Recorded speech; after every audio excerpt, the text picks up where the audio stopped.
over time, we hope that insurance companies pay for it because as you pointed out, as the CNBC pointed out in the last segment, the costs are enormous for having COVID.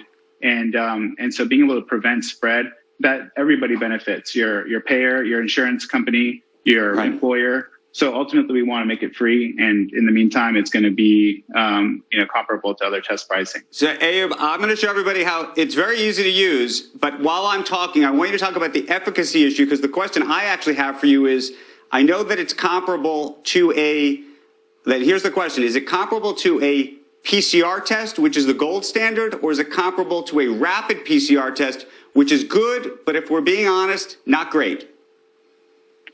It's much more comparable to a PCR test. Mayo Clinic actually did an independent clinical validation of this. They published the results in a peer-reviewed journal last month, and they showed 98% comparative accuracy to central lab PCR testing. And I want to note that this was nasal swab, which is lower part of the nose, as you showed, so you take it like this. Nasopharyngeal. You swab it. Everyone gets to see me putting up my nose. You do it up your nose on both sides, like this. That's right. Like this. Then you take it like this. You stick it in here, and then you take the box, which has to be plugged in, or actually it has a battery.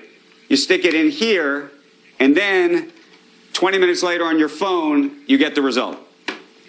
Anyway, Becky's got a question Andrew, for you. That was like your Katie Couric colonoscopy moment. We got to watch.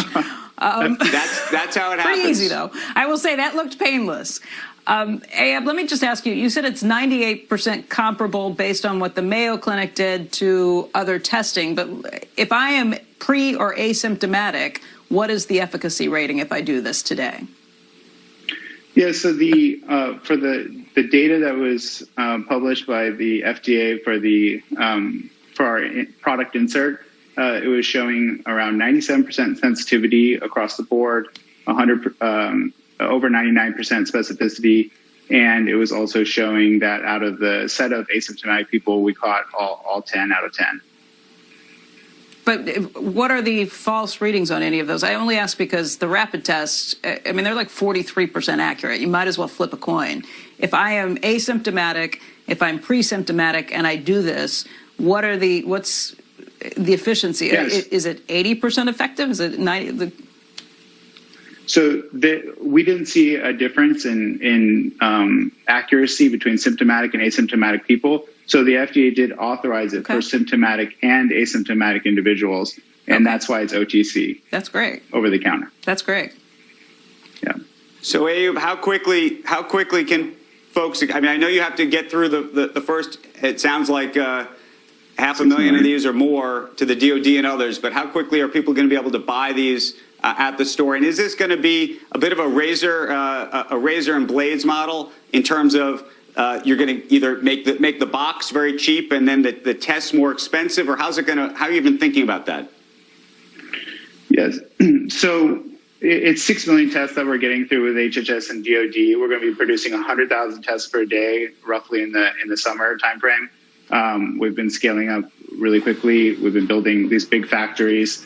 In terms of the way that we're thinking about it, we're really thinking about it as, obviously you have the reader element, and then you have the cartridge.